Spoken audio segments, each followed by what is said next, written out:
Once again, this is World Combat Sports, Scotty White, and thank you all for the support. I'm peaking out at 1,000 likes on the page, and in a very, couple of months or whatever, a little over a couple of months. I thank the fans for tuning in. I try to give you quality content. Be sure to follow me on all social media outlets, Facebook page, the group World Combat Sports, IG, Twitter, and the YouTube. Subscribe. I'm trying to spread out the content enough for those to check it out and give you something new, refreshing. What I do cover is combat sports, period. And that is boxing and MMA.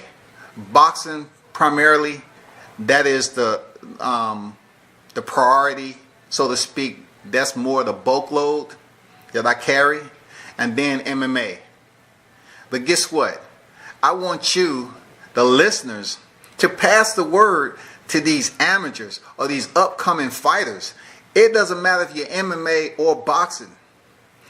Let's do an interview. Let's talk. Let's hit the other community and spread your message out there, man. Let people know what's popping in your area as far as the fighter. The ones that's behind the scenes is not getting this airplay, this notoriety, man. I'm the one, World Combat Sports, that want to interview you, and also the professionals. Let's pop the interview. Let's talk. That's what it's about, man.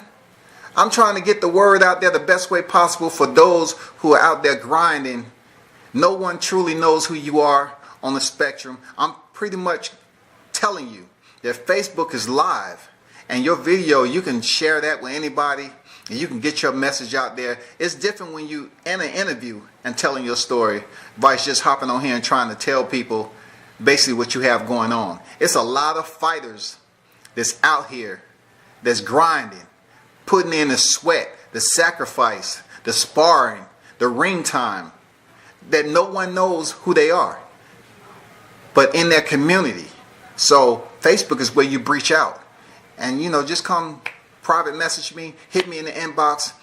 I'd be more than welcome to interview you, man. Let's chat, let's talk. Female or male.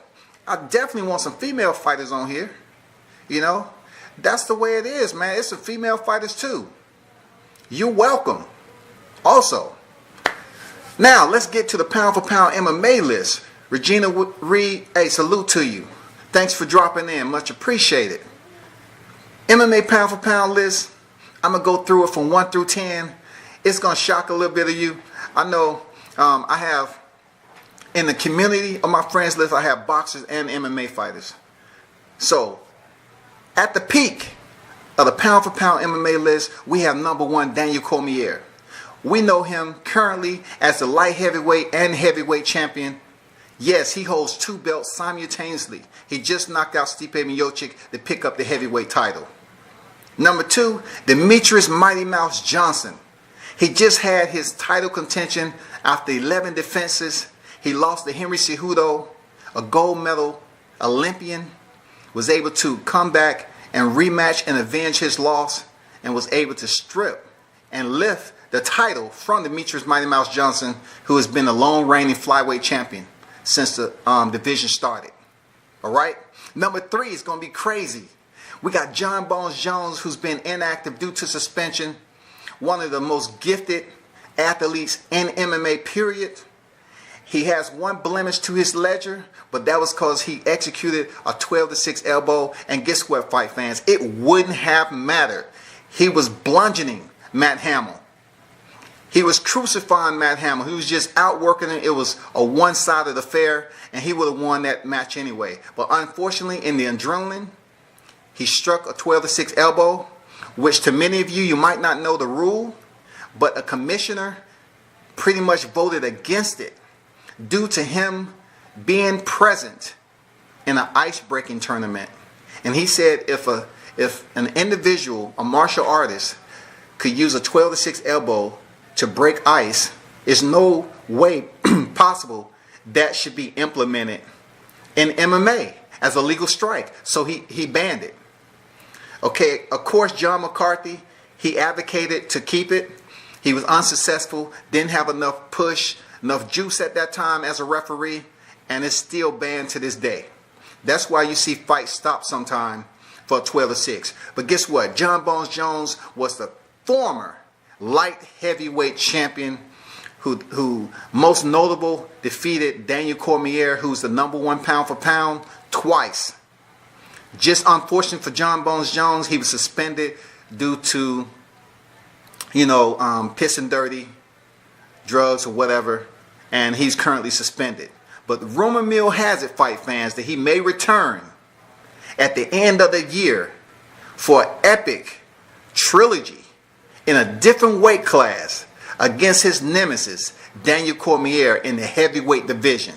If you don't think that's going to sell tickets and it's going to sell out, you sadly mistaken. If the rumor mill and the precipitation that's going down in the combat sports community is true, it may happen by the end of the year. And I'm pretty sure they're going to wait to stall it out due to the litigation processes going on with Jon Bones Jones. And they're going to pop the tickets up so everybody can rush there and scramble, and it's going to sell out quick. So that's number 3 on your MMA pound for pound list. Number 4, Max Holloway, the current featherweight champion. He comes in at number 4. He's inactive right now. Rumor has it that he received a concussion during his sparring session. He was knocked out. He just looked crazy. Wasn't able to pass the physical in his last outing. He was in a bout scheduled for Brian Ortega. They call him AKA T-City. He's out of Torrance, California. A jiu-jitsu predator under the tutelage of the Gracies. I was waiting for this particular matchup, but it didn't happen. Max Holloway, AKA Blessed, wasn't able to be cleared by the doctors, and he was basically released from that night. And the one thing about it, Brian Ortega did not fight the last minute replacement. He wasn't scared. He just said, you know what, if it's not from the belt, I don't care about it. So Max Blessed Holloway comes in number 4. Number 5, you have the welterweight champion, current defending Tyron Woodley. He's due to face off against Darren Till. A little bit of backstory on this. This is going to be one of the most interesting, entertaining bouts that's coming up, because no one gives Tyron Woodley the respect. This man went in there and finished Robbie Lawler in the first round, picked up, became champion. This is a guy who isn't world class at anything. He started the sport, had a little bit of wrestling background, and he was able to work his way up, just training independently, and finally was able to settle in as a tenant to a fight camp. And he made it his home, polished up his skills, and he became champion. He defended twice against Stephen Wonderboy Thompson, a world-class kickboxer, defeated him. Then he went in against Damian Maia, aka the Backpack, and was able to negate 20-plus takedowns. In the process, fight fans, he tore his labrum. So he had to have an operation, get that fixed. Now, finally, he's returning to an unexpected opponent. It was thought to be Kobe Covington, but now it's Darren Till. This is going to be crazy. Darren Till at the weigh-in, at the face-off, he looked ginormous compared to the structure of Tyron Woodley.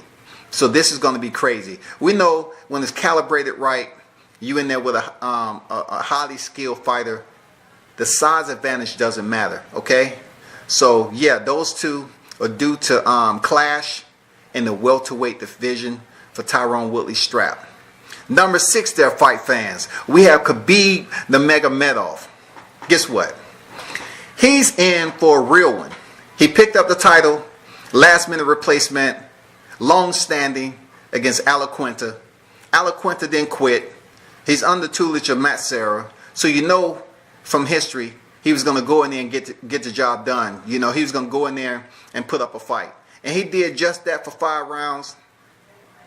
And it just wasn't enough. Khabib took him down early, punished him, didn't go into for the sub or anything. But as we know, a Sambo practitioner like Khabib was able to go in the early rounds, get the takedown, score effectively on the ground. But Alaquinta was able to get to his feet and finished the fight striking. Unfortunately, he wasn't able to apply any damage. So Khabib picked up the championship. Now a much long-awaited showdown between him and Conor Notorious McGregor. So there you have it. Those two are about to clash for the lightweight championship. That is going to be sick.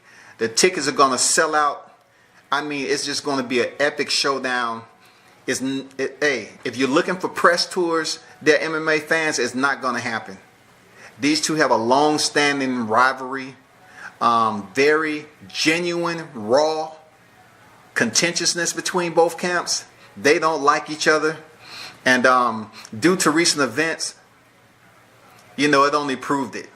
The night that Khabib Nurmagomedov was basically on the bus, and Conor came in there with 15 of his compadres from Ireland, and that's when his infamous picking up the gate, a steel gate, people, a steel gate he was going to toss to his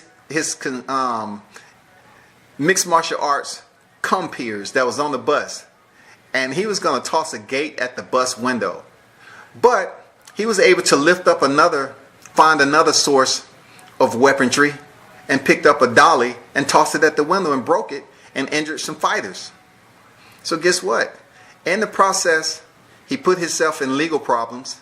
He just now was cleared. They gave him an absolute heavy punishment. Listen to me, fight fans. They gave him 5 days community service. 5 days for throwing a steel dolly to injure and crack the window. He cracked open and split Michael Chiesa's head. He was bleeding. Who's supposed to fight? He had to pull out. And then Ray Borg also was injured by glass. Also on that bus was Khabib Nurmagomedov, his target. The reason why is because Khabib and his crew, or his team, cornered Artem, who is the teammate of Conor McGregor. And of course they was trying to talk some smack, or whatever the case may be. Man, Conor went back after Artem snitched, and all heck broke loose, and they carefully planned that, and they showed up deep for that smoke. And Khabib was due to fight that night, and hey, guess what? The rest is history. It was all over TMZ, and he just was able to release himself through court from that incident with 5 measly days of community service. I don't have to tell you, if that was you and I, we'll still be locked up. So 6, Khabib Nurmagomedov. 7, coming in 7 is the middleweight champion, Robert Whittaker. He just came off a tough match, second one in a rematch versus Yoel Romero. And guess what? He faced adversity, he fought his way out of it, and he was able to retain his title. Now, of course, he's injured because Romero is no joke and knocked Whittaker down in the fight, punished him as he should have. And, he was able to basically withstand the onslaught of Romero to, get a decision. But not without adversity. So, Robert Whittaker comes in number 7. Okay? Number 8 is the bantamweight champion, who just also finished a sensational, dominating first round finish. And that was TJ Dillashaw. He just basically knocked out Cody Garbrandt, his nemesis and former teammate, in the first round of their rematch. In the first round. So he basically absolved any other rivalry that the fight community or the MMA community thought that may have existed, or basically may have maturated to a trilogy. But TJ shut that down. He knocked Cody Garbrandt out in the first round, and that was that. The only notable losses to talk about with TJ Dillashaw is when he initially debuted in the Ultimate Fighter finale. He was stopped by John Dawson in the first round. And then his most notable loss was when Dominic Cruz returned from a 2-year hiatus and was able to outwork TJ Dillashaw to a decision. and took his belt. Dominick Cruz was a former bantamweight champion who was stripped because he's injury prone. But he's a good, solid fighter.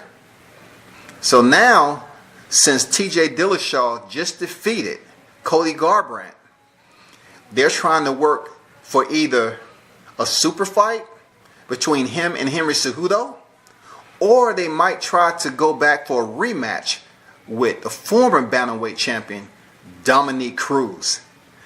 Which one do you want to see? Henry Cejudo or Dominick Cruz? I would pick Dominick Cruz and TJ Dillashaw. That's who I would like to see. Okay? The next that's in line is Stipe Miocic. Stipe Miocic is rounding off the bottom.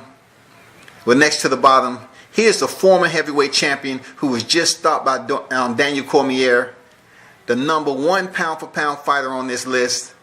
And he himself was knocked out again, exiting the clinch by a right hand from Daniel Comier. Like I said before in my other preview, I'm just not sure as to why Stipe Miocic didn't take a tighter defense on the exit. He was a little bit complacent, which cost him the bout. He was knocked out, laid down, sat down, however you want to, reclined, and Daniel Comier, he went in there and landed some strikes, and the ref called the fight. So Stipe lost after a 3-time defense. He defended the title 3 times, and then he lost in a brutal fashion. That allowed Daniel Cormier, who was the current light heavyweight champion, to pick up the heavyweight champion and be the 2-division champion and make history. So that's why he's atop this pound-for-pound list. Hopefully Stipe Miocic can recover, and I'm not sure what his next opponent is, but he's a good guy. He went in there and dominated Francis Ngannou. Easy work. You know what I'm saying? He's been in there with some of the best. He beat JDS, Junior Dos Santos. I mean, he's been in there with some of the best in the game. Andre the Pitbull Arlovski. I mean, the list goes on, man. He's been in there with some real ones. But he's rounding off at number 9. Number 10 is crazy. Conor McGregor. Notorious McGregor. He rounds off at number 10. Been inactive like 21, 22 months. He's due to come back, like I mentioned earlier, against Khabib Nurmagomedov. That's going to be an epic showdown between these two pugilists. They're going to scrap. It's going to be bloodshed.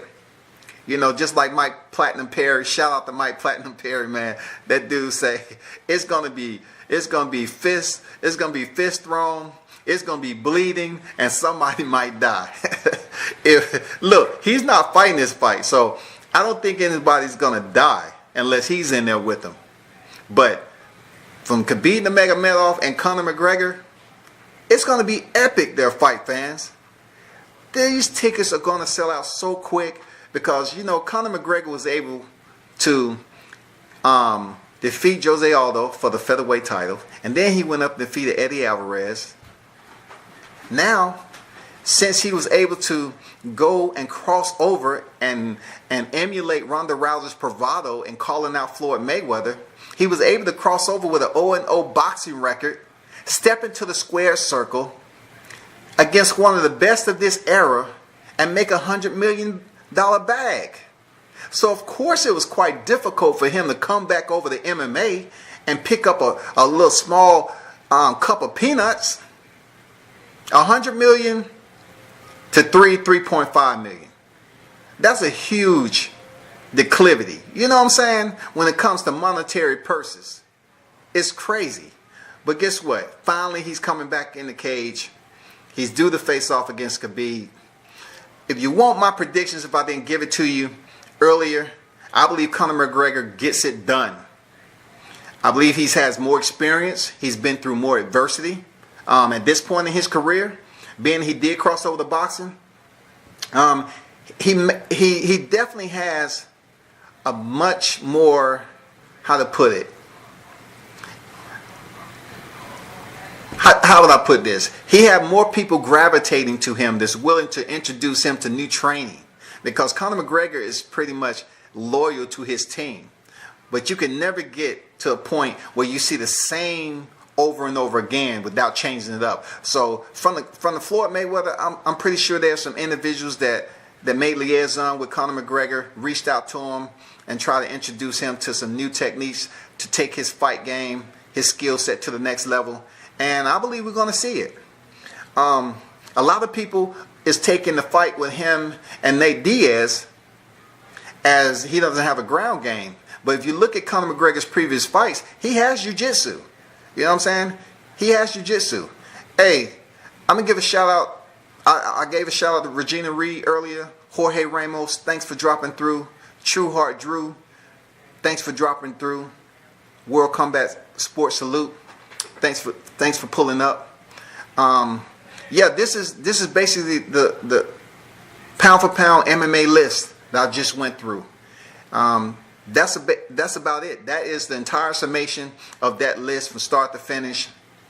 It was number 1 at the pinnacle is Daniel Comier. Number 2, Demetrius Mighty Mouse Johnson, former flyweight champion.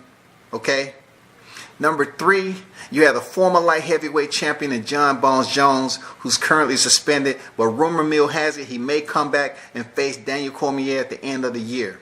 Coming in number 4 is the current featherweight champion in Max Holloway, who's currently on a suspension because of concussion and wasn't able to be cleared for the doctors in his last fight against Brian Ortega, aka T-City. 5 is the current active welterweight champion Tyron Woodley.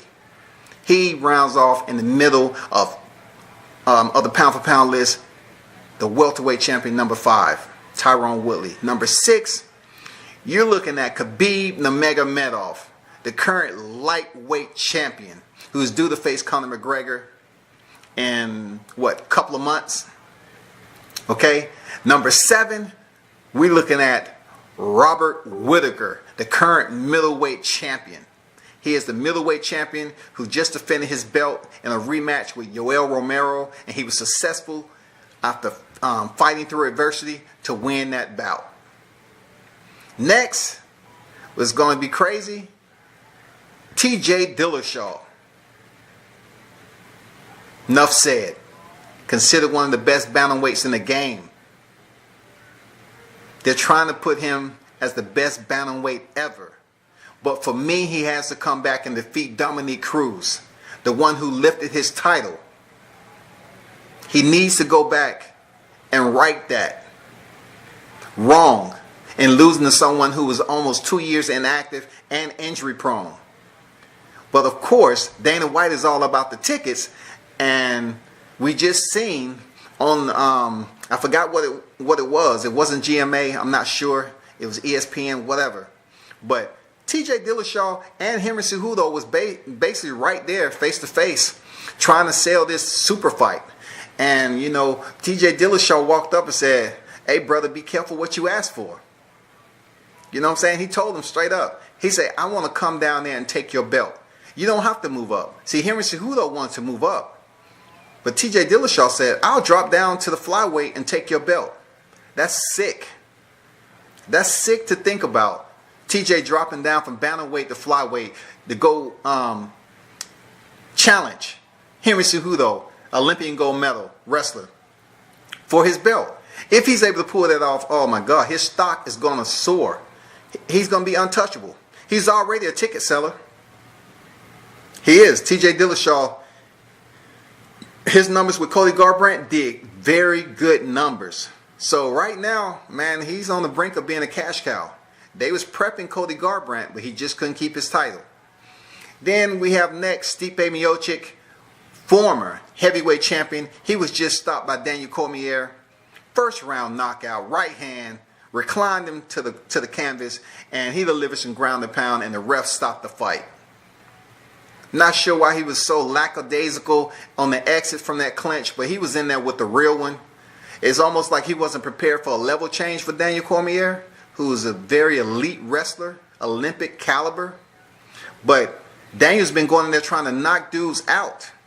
What a lot of people don't know about Daniel Cormier, they were shocked that he knocked Stipe out. But guess what? He was undefeated as a heavyweight before he even breached the perimeters of the UFC. He was dogging fighters.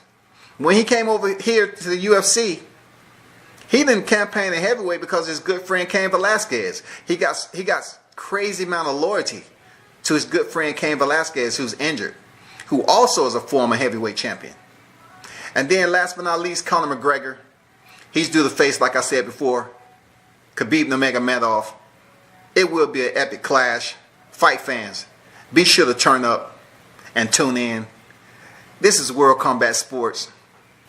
Be sure to follow me on all social media. We're talking about Facebook page. Like it, pass the word.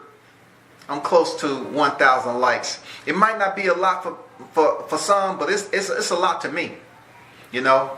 And be sure to share my content. I appreciate it. You know, I'm a writer, media, journalist, all that. Pretty much the videos you see that I put up myself, that's me. I follow and cover boxing and MMA. Pass the word. Hey, and like I said in the beginning, they're fight fans. If you know some amateur fighters, you know some professional fighters that want to get interviewed and get their name out there to breach those communities that they haven't touched yet out here on social media. Hey, I would interview. I don't have a hard, distinct, restrictive barrier that you can't cross out here on social media. That's what I do.